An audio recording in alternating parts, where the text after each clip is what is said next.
Hello and welcome back to Unpopular People. We believe that listening and learning from each other is key for personal development and success.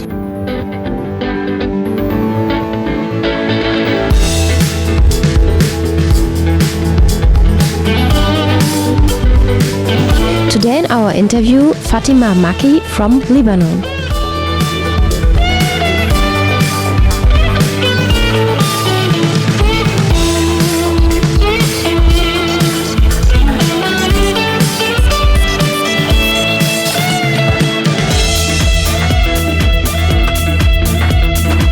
As Elisa said, she's original from Lebanon, but she lives in Australia nowadays. Fatima studied French teaching and interpreting in Lebanon. If you want to find out more about unpopular people, please visit our website www.unpopularpeople.com and visit our shop to buy clothes to represent our unpopular people community.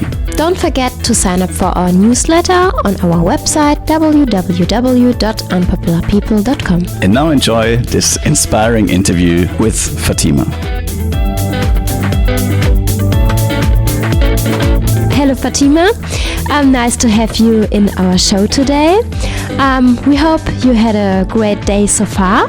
And our first question that we always ask our interview guests is, where were you born and how did you grow up? Yeah, hi Lisa, hi Ben, and thanks for having me today. I was born in Lebanon in 1984, more towards the end of the Civil War, which erupted in 1975 and lasted for 25 years. Well, growing up in Lebanon during that time, it wasn't an easy time for us children playing around. It was like the end of the war, and everyone knows how it feels and how it is, just finishing the wars. So yeah, I come from a big family actually. We have I have 5 sisters and 2 brothers, so 7 altogether. And I'm the last youngest. I've got one more brother younger than me. So yeah, it was growing in Lebanon. It wasn't easy, as I said, but with time things eased a little bit, and got a lot better. So yeah. So what is your first childhood memory that you remember? Yeah, the childhood memory that is just stuck in my head is because I grew up in the city in Beirut, where we were very restricted to what we can do, where we can go out because of the unsafe situation. So when we used to go to the village, to my mom's village, it was like a freedom for us. It was like the best thing that ever happens to us, because we have a garden, we have the trees, the fruit trees, neighbors, cousins and friends. It was like someone was in prison and just got the freedom. It was the best, running in the streets and just enjoying the sunshine. Yeah, that's the only thing that is stuck in my head, and I wish if I can go back to that time where you can enjoy the birds singing and the sun shining on you and you can feel the breeze. So yeah, this is the best memory of my life. So what did your parents do? What was their profession back in Lebanon? Well, my mom was sort of like a fashion designer, and that's how she met my dad. And my dad was in a sort of similar fields. He was a fashion designer, but for males, like for men's. So yeah, they both started working together as started a small company where my mom, she would do the clothing for ladies, and my dad for men's. And yeah, so they were like working together. And what do you remember from your parents' profession back then? Did you help them sometimes when you were younger? Yeah, we sort of went to work with them sometimes, because the factory, or the little company they had, it was close to our house. So we sort of went with them. And you know how it is with fashion designing and clothes making. You have a lot of fabrics, you have a lot of fun things to have a look at and to see. and a lot of little details like, you know, to put on the dresses, like buttons and stuff. So we sort of like grew up in an environment where we helped our parents in some way. So it wasn't like full-on commitments, but it's just watching our parents work together and make something out of a piece of fabric. It was like amazing. It's like, yeah. And why didn't you become a fashion designer then, when you really liked what your parents did? So why did you decide to go another path for yourself? Yeah, well, actually, surprisingly, I have this as a hobby. I do a lot of dresses and myself. I've got like a sewing machine. I've got all the gears. I've got like an overlocker. Maybe a lot of people don't know what these are, but yeah, I sort of like inherited this as a hobby, not as a job. Well, my parents really liked education, honestly. So they just wanted us to be educated in a way where to get like a profession that will that's how they say in a country, they say to feed you, to put like food on the table. So they wanted us to be something that, you know, where you would not wonder if one day you're gonna be, you know, finding a job or no. So out of all my brothers and sisters, we all either have a degree or double degree. So we're very highly educated family. So yeah, but as I said, yeah, I've got it as a hobby, not as like a job. So yeah.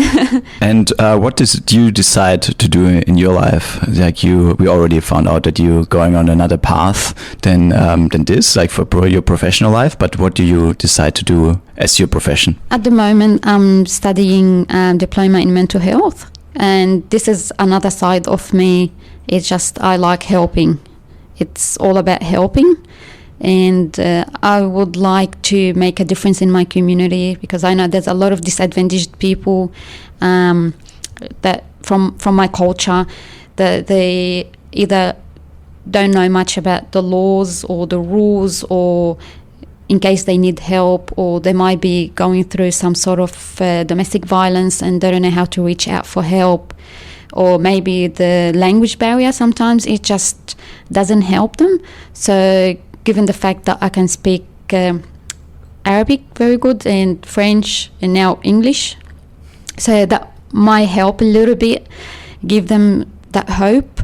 And yeah. And why and when did you decide to come to Australia? So I decided to come to Australia when I was 19.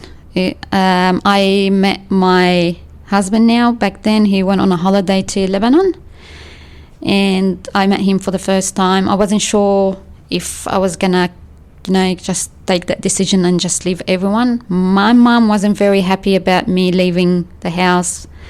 My dad was supportive, but they said it's your decision, it's up to you.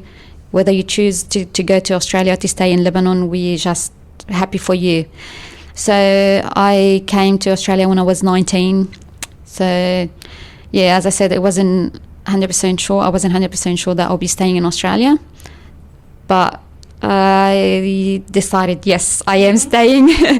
Yeah, so I got married a year after I came to Australia, and yeah, 15 years later, and I'm still here.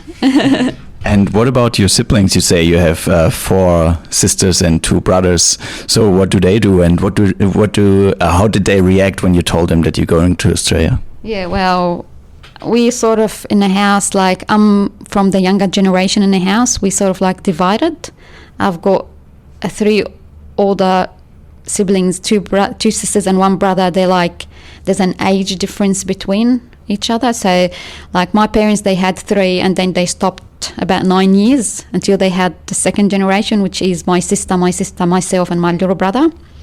So yeah, I was sort of close to my younger brother and my older sister. That's the one that's just older than me.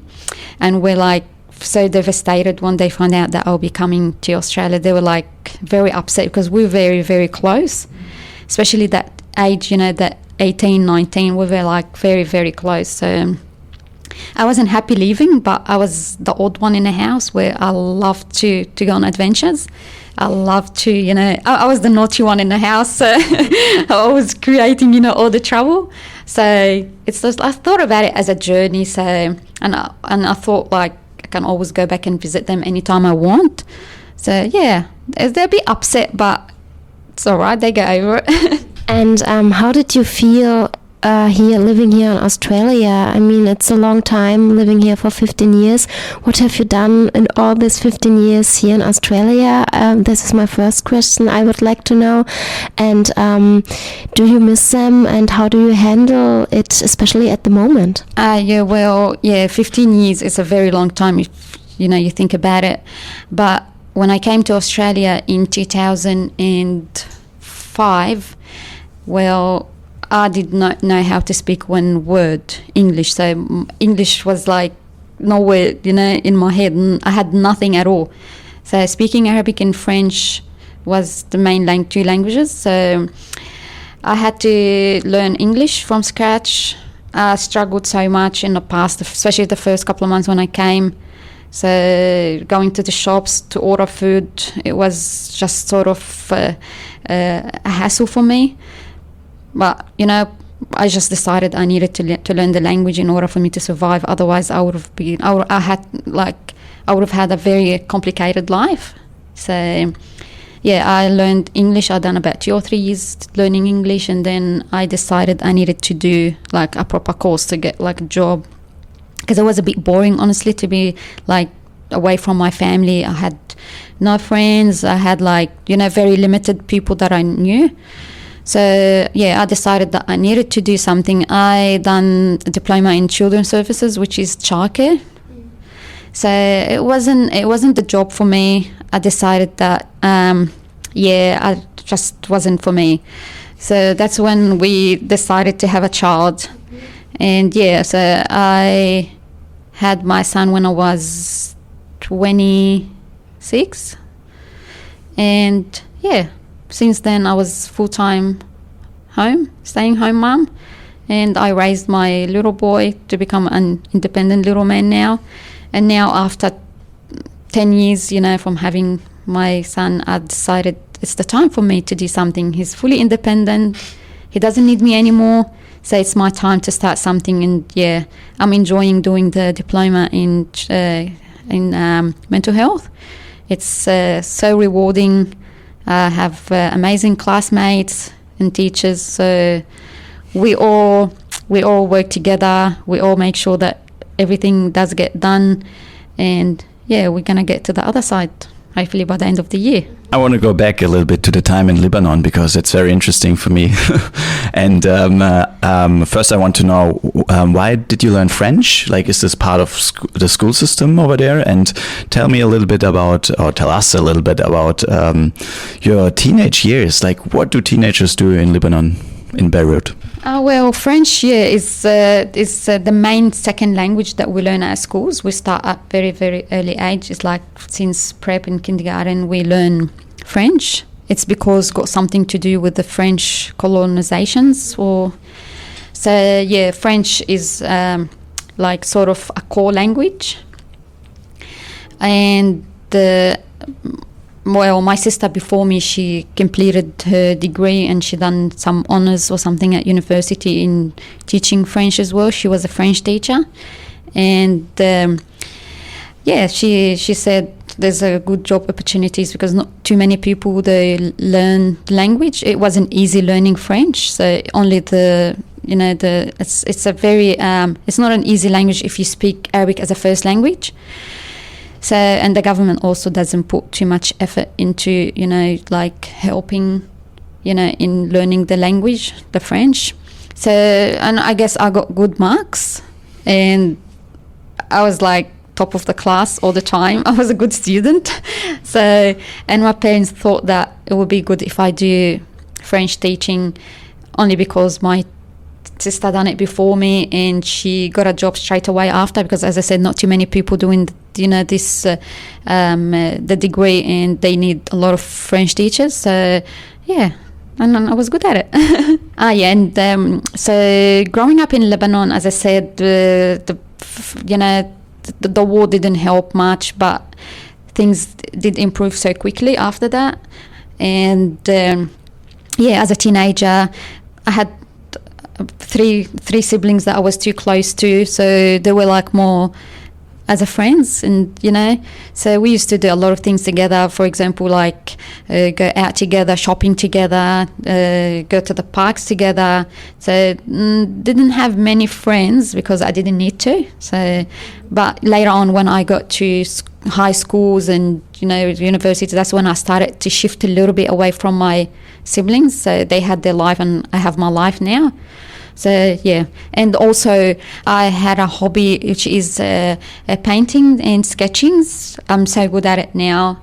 So, and that's what I wanted to do when I go to university. I had in my head that I need to do something, in a faculty of art to persuade to continue with my dream, because painting and sketching and doing all the artwork, it was like my space where I can find myself, where I can distress, where I can reconnect to people, to other things. So, well, given the fact that I was doing so well, in my education at school and high school, when my dad said, "You say you're too good to do anything, like art, or you can do it as a hobby, but I don't think it will be your job for the future," because back in Lebanon, we never had opportunities.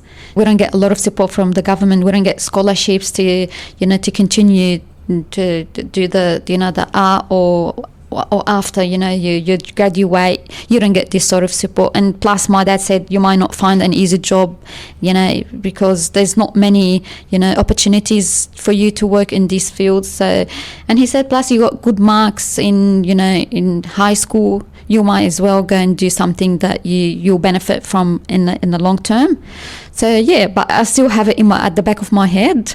So one day I might say, I need a break from community from community service or from mental health, anything, and you see me doing some art, or something. And I'm also curious, you said you met your husband in Lebanon. So first of all, is he Australian, or is he from Lebanese as well? And how did you guys meet? My husband's parents are Lebanese and he's Lebanese. And he wanted for a holiday to Lebanon, and that's how I met him. So we saw each other, and so that's how. He's Australian, and he went to Lebanon for a holiday. We were actually having a dessert. We were having ice cream and cake, me and my siblings, and he was there with his mom and dad, I remember, and his sister and his nephews. And that's when he saw me, but because his Arabic was so bad, he just asked his mom to ask my older sister. He wasn't because his Arabic is a bit too heavy, like he knows only a couple of words. So he was there just to visit Lebanon, but and it happened that he saw me, and We're taking a quick break and be right back into the show. Like Fatima has a community, we have a community too. To join us, visit our website www.unpopularpeople.com and sign up for our newsletter. On our website, you'll find our Unpopular People shop with Unpopular People clothes and fitness services that represent our community. And now back to the show. So does it mean it was love at first sight? You saw each other and you liked him from the first time you saw him? It was love at first sight. And I remember back then I was the youngest girl in the house. And I was very young for me to think about marriage. I was 19. Like my parents, they always prefer that for the girls to finish the degree before they think to get married. So I sort of like broke the rules in my house. That's when I decided that I'm leaving, I'm going before I finish my degree. My mom wasn't very happy about it. My dad is like, you can always do other things, you're too smart, So it was love at first sight. So it wasn't planned at all. And it wasn't 100% sure, it's going to go through when I came even to Australia, but it happened. So when you had the ice cream, he was like flirting with you or anything, or how did it work? Well, I wasn't aware of that, actually. I wasn't aware someone was looking at me. I was like, too busy talking to my brother, my sister, and my other sister. So I wasn't like, even when they approached us and they spoke to us, was like, who was it? Which one? I was like, I don't know. I'm not sure. Did I see him? So I wasn't really sure about it. So yeah, no, it was like, it was unintentional. So, and it happened. So you're coming from a Muslim community, and so are your parents also Muslims, or did you become a Muslim like marrying your husband now, or and also did your parents have to give any like approve for like your marriage or something like this? Is it still like this in your family? Oh well, yeah, I was born in a Muslim family. And so it's just a little bit maybe not very clear to everyone about how in a Muslim community how we deal with marriages, because there's a lot of like different things that speculate on social medias and on TVs and about, forcing girls to marry at very young age, girls get to choose their husbands, and yeah, a lot of other nasty things. But in my family, or maybe in my country, we had the full freedom to choose whoever we want to get married to. So it was my full choice to choose my husband. And yeah, so my parents were supportive, of whatever decision I'll be taking, because they have full trust in me. They were very supportive, and they just said, it's your life, you choose whoever you want to spend the rest of your life with, and we're happy for you. That's really nice to hear that you had this opportunity, and also it's very impressive, I think, that you decide with 19 years to follow your heart, to come to Australia, to live here, that you dare. Not many people would do this with 19 years, I think, especially in the Western world. Many people think, I have to be safe, and they can't imagine to live somewhere else. What would you recommend young people or girls in this age when they have the feelings that they want to follow their heart? How can they dare to do it? I won't hide it. When I first came to Australia, I was 19, and I felt that when I left my parents' house, I lost that support, like the psychological support, and not so much of a financial support, but it's so much of that support where you don't know the value of something unless you lose it. So when I lost that support, I felt like, I'm on my own now. I need to be strong. It wasn't an easy journey. It was like, sometimes I cried, sometimes I felt like I can't take it anymore, I need to go back. But every time I just feel sad or upset or think that let's say I'm going to give up, something just pushes me forward and just tells me you can do it. Because as I said, I was have a strong mentality. So that helped me a lot. That helped me overcome all the difficulties or the other things that came across, my life back then. Like, I was pretty young back then, but I believe that if you have a strong mind, you can do it. So everyone can do it. As long as I believe if you have the ability to solve problems, you'll be achieving the outcomes you want, and you'll be moving forward. And once that time passes, you will just look back at all the bad time you had, and you'll be laughing at yourself. It's like, I can't believe I thought of giving up, or I thought of quitting, or it all comes down to the person. So if you think that you're strong, I think you're the right person to just go for your dreams. If your dream is to just go to another country and start a new life there. Just do it. Just don't be afraid. Great story. And what did you realize over the years? What have you learned in this time the most for yourself? Okay, so coming to Australia when you're only 19 years old, you, with no doubt, will be facing a lot of challenges. And I reckon my mum guessed it right when she said, I reckon you're too young to go and start a new life on your own, because we were in a family where my parents were very protective. They provided everything for us. We never had to work to provide for ourselves, so everything was provided for us. And as I said, because the education was very important to our parents, so the main aim was to get the education. So like I was in a sort of very comfortable situation. But when I came to Australia, I was a bit, intimidated. Like I had a lot of support from my husband, financially and psychologically, but it's not the same when you have mom and dad, about 3 sisters and 2 brothers, they're all like you, providing that support. So I felt a little bit like as I was orphaned.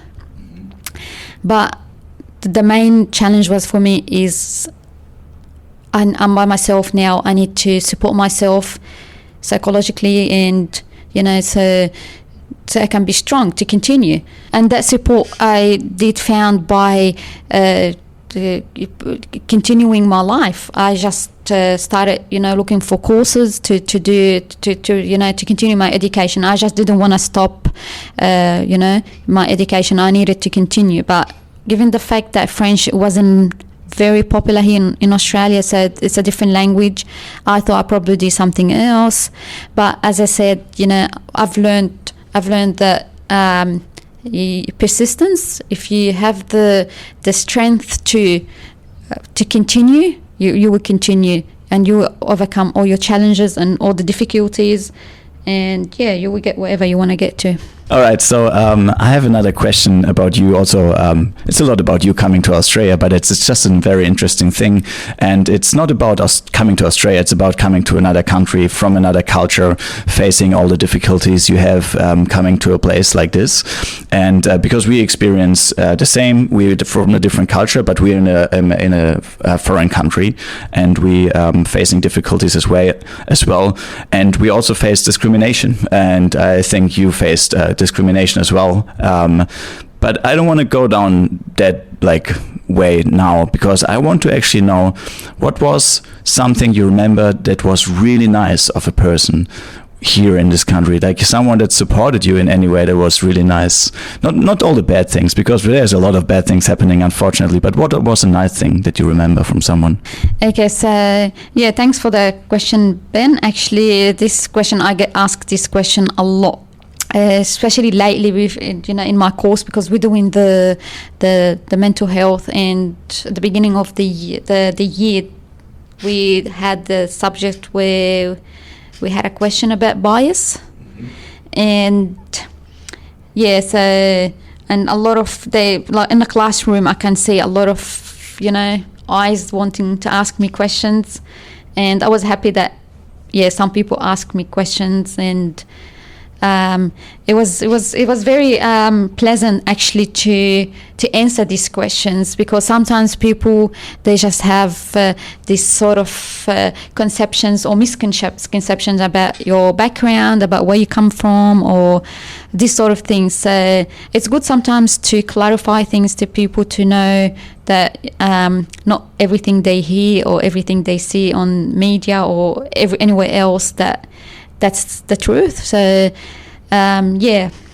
and being in a community, here, especially here on the Gold Coast, not too many people from my community, and I hardly see anyone from my background. So walking in the shops or on the street, sometimes I get the weird looks, and sometimes I get the encouragement, and sometimes I get the hellos and all the good words. So I just teach myself not to pay attention to all the negative. I just focus on the positive and focus on the good things that comes from good people, and just give the good impression. Never get offended because people that don't know you, they should not be judging you or should not be having them bad thoughts about you. So yeah, and hopefully one day people will be well educated to change their mentality and to start doing more research and to distinguish the good from the bad, because you should not be judging the book by the cover, and asking question and researching people will be good, so can everyone live in harmony in this community. Yeah, thank you very much. That's a very good advice, and you already answered my second question, so we can go on with you, Elisa. What would you like to bring into the world about your culture? How could this education look like? Well, the advice is for everyone not to stereotype, not to just if they have an idea about a certain group or certain culture, or like to just not to stereotype and to treat a person as a person. Yeah, so from my point of view about my culture is it's about forgiveness, is about giving, respecting human beings as human beings. So maybe there's a lot of misconceptions on social media and other platforms. They try to demonize certain groups, certain cultures, which in my opinion, again, is just stereotyping. There's good and bad in every single culture in every single country. So the best way to judge for yourself is to go visit these countries, and you will be able to change your views immediately, because you will see how nice people are, how welcoming are, and even you don't need to leave your house. You can put documentaries on different countries, the Arab countries or the Middle Eastern countries, and you see the hospitality, and you see how people rating these countries.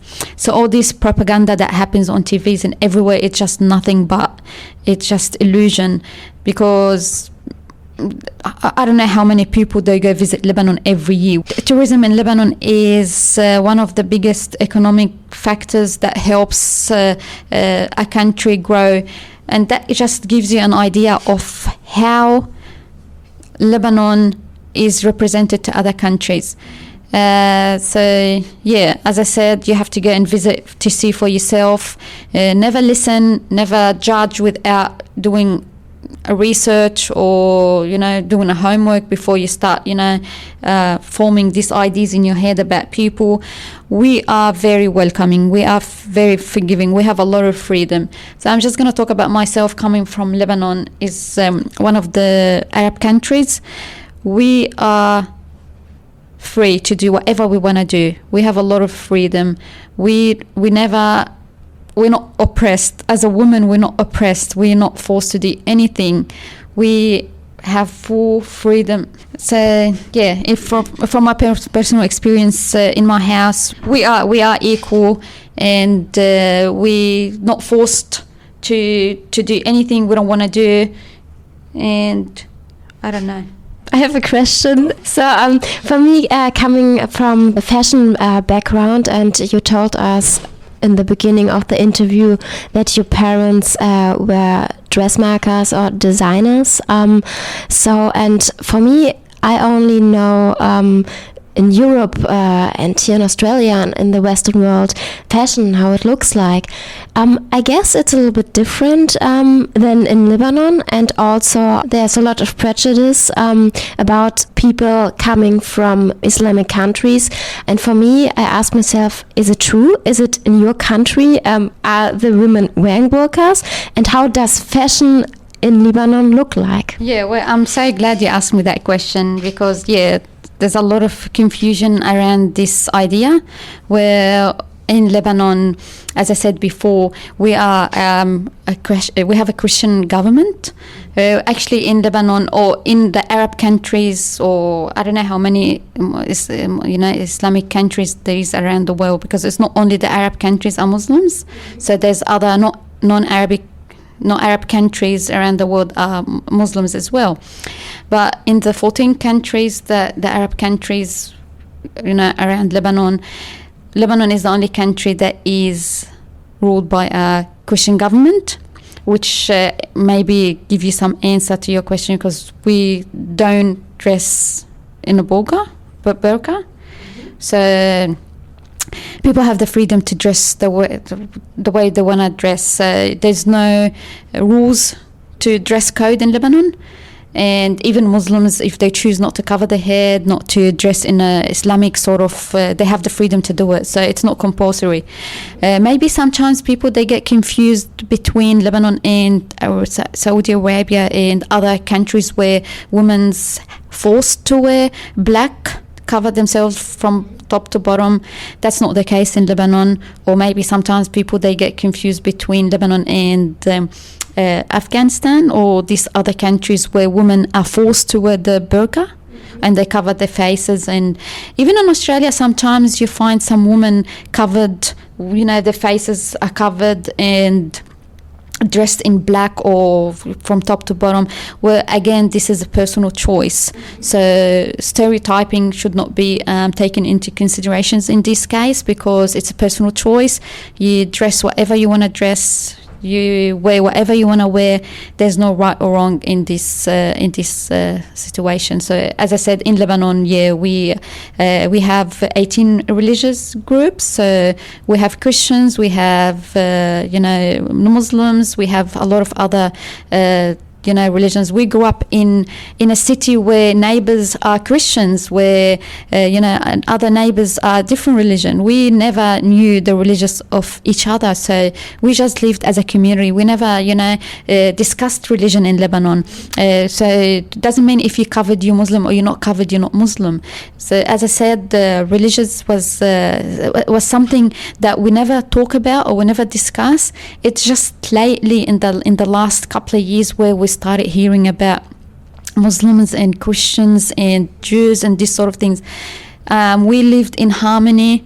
We celebrated each other's, holidays or special events like Eid, we call it. It's like after Ramadan, after we finish our fasting, we celebrated Easter. We celebrated a lot of other different religious, special days. We never knew anything about discrimination or talking someone down. So, as I said, we lived in happiness and harmony. That's wonderful to hear. Thank you. And how does fashion look like in Lebanon? In Lebanon, we're very modern country.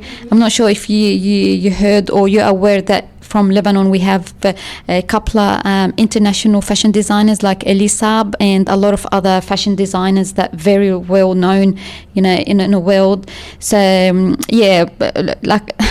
when I talk about Lebanon, I think of Lebanon as a very modern country, and it is worth actually going online and just typing Lebanon, and you can look up the food, look up the fashion. We actually well known in the world when it comes to elegance and dressing like nicely. So we will be very, very similar to how people dress in Australia or all around the world. So I would say yes. Thank you. Yeah, thank you very much. And with clothes, it's all around the world as well that people sometimes wear funny clothes in all sorts of communities, if it's religious or if it's as a policeman in a uniform or if it's the Pope in his clothes or like nuns or whatever. Everyone wears like different kind of funny clothes. And if you work in a circus and you dress up as a clown, that's what what you wear. So and if you like do other things, you wear other things. So you should never judge anyone by what they're wearing in general. So thank you very much for your time. It was really good that you were here today. We just have a couple of small, easy questions for the end. And also to our listeners, sorry for asking those. Sometimes they seem like very basic questions, but we just wanted to get to the root of things, and we don't want to make it extra complicated, because sometimes the basic information is important for a conversation like this, and it's the start of a conversation. Fatima is also a member of our Unpopular People community on our Discord server, so you can always ask her questions in the future as well if there was anything missing that's not detailed enough for you today.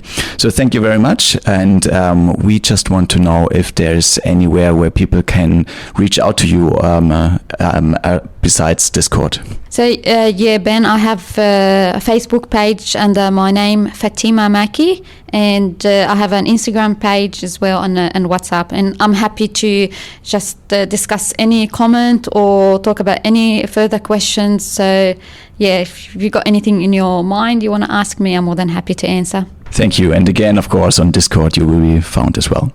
And we wrap this up for today. Thank you very much for your time. And if there are any final words you want to share with our listeners today, now's the time for it. Thank you very much, Fatima, that you were here in our podcast, Unpopular People. Well, thank you so much. I just want to thank Ben and Lisa for having me today and giving me the chance to talk and explain more about my background, my culture, and hopefully if there's any questions, I'm more than happy to answer. Thank you so much. Thank you and goodbye. Thank you. Bye-bye.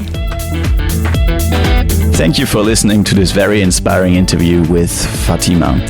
You will find more information about Unpopular People on our website, www.unpopularpeople.com. You can also join our Discord server there. How can you join, Elisa? Just sign up for our newsletter on our website, www.unpopularpeople.com. Thank you and goodbye.